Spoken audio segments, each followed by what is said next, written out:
તમે જોઈ રહ્યા છો શ્લોક દર્પણ ન્યૂઝ।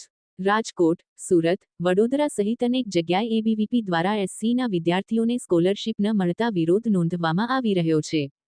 સરકાર દ્વારા અનુસૂચિત જનજાતિના વિદ્યાર્થીઓ માટેની પોસ્ટ મેટ્રિક શિષ્યવૃત્તિ બંધ કરવાના નિર્ણય અને લો કોલેજોમાં પ્રવેશ પ્રક્રિયા પુનઃ ચાલુ કરવાની માગ સાથે રાજ્યભરમાં વિરોધ પ્રદર્શન થઈ રહ્યા છે।